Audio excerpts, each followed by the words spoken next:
I'm Laura from the Westland Public Library. You would usually find me at the circulation desk, but today you're joining me in my home while I take you on a tour of my bookshelf. Sort of. So instead of a bookshelf tour today, we're actually going to be taking a tour of the gallery wall, of which you can see a little bit behind me. We'll be talking about music, which is a very large part of my life. And a quick note, all of the musicians that we're talking about today, you can actually find in the Link Library catalog. So once we reopen, don't forget to check out our really large music section.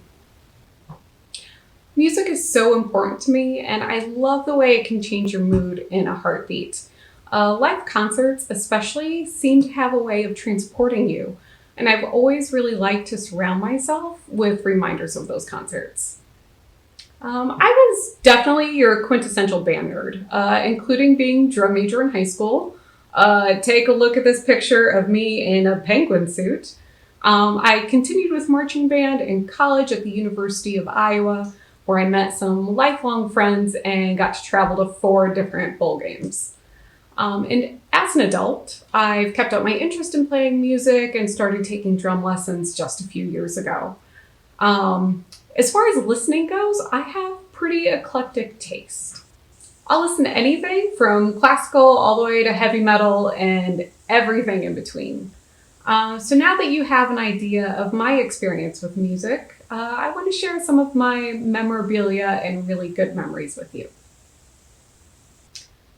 So the first concert that I remember was Eddie Rabbitt. He was a country singer and songwriter, mostly popular in the 70s and 80s. After the concert, Eddie Rabbitt stuck around to sign autographs and meet the fans. I remember standing in front of this folding table while he signed a music book for me. I was a really shy kid, so even when prompted, I wouldn't say hi to him and just kind of stood there. I could feel my face turn bright red, and I was completely silent and just feeling a little bit terrified. And he was so gracious and so nice that he ended up giving me not just that autograph, but also a guitar string from the guitar he'd used that evening at the concert. So I felt like a very special 9-year-old kid. Next up is Zoe Kaden. She's a cellist and composer and creates these really amazing songs by layering her own work. When you see her on stage, it's just her with her cello and recording equipment. It's pretty amazing to watch and listen. This autograph poster I have is from her concert at the Englert Theater in Iowa City, Iowa in 2013. This was actually the very first time I saw her live, and now anytime that she's in the area out here in Portland, I always try to catch her show. So how do I describe her music? Technically, it's contemporary classical, but that doesn't really do her justice.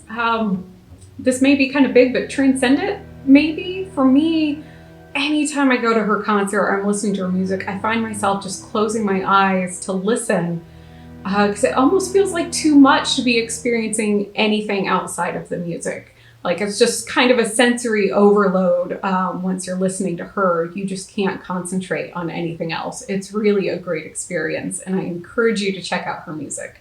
I sent her an email before I did this video asking if I could use any of her music in it. She responded almost right away, which I was blown away by. And it absolutely made my day when she said, yes, go ahead and use my music in your video.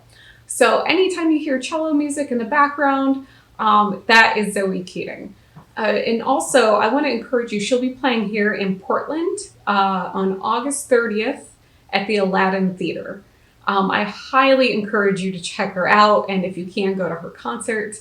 And if you search in our link catalog at the library, you'll find some of her CDs, including the CD Into the Forest, which any music you hear in this video, that's the album that it came from.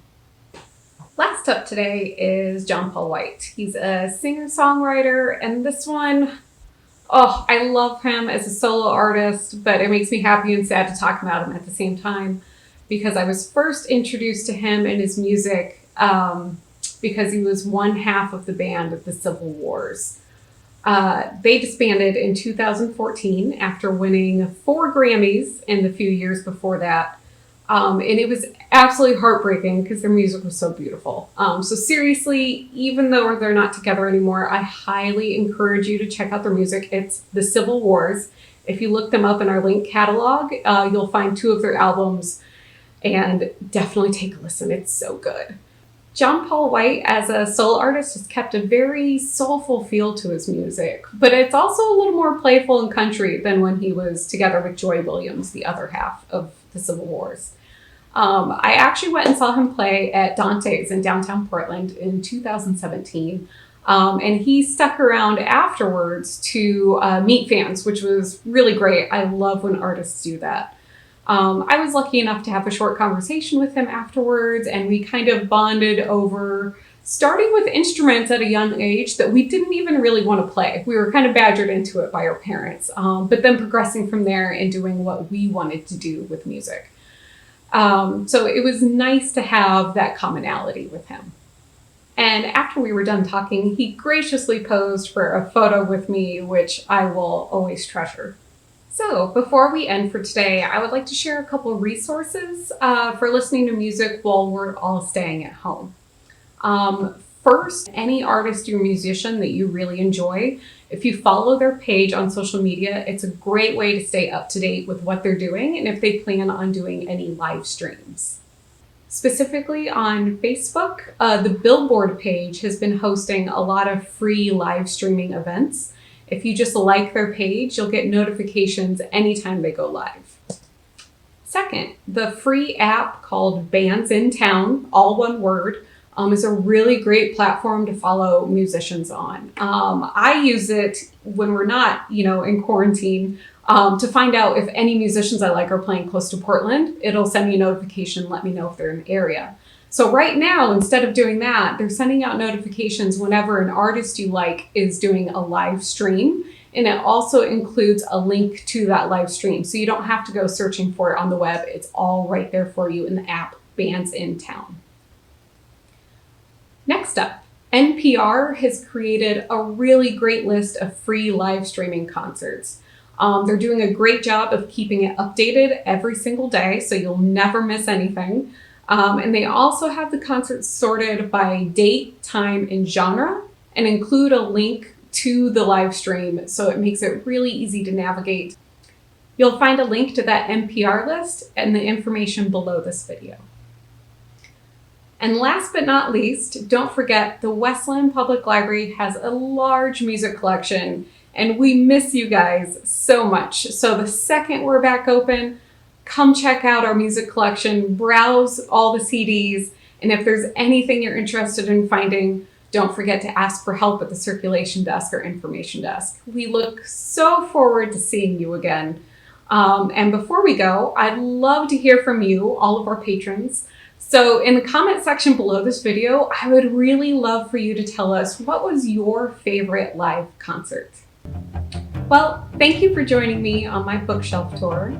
I hope you've been inspired to check out some new music or rediscover an old favorite. Thanks.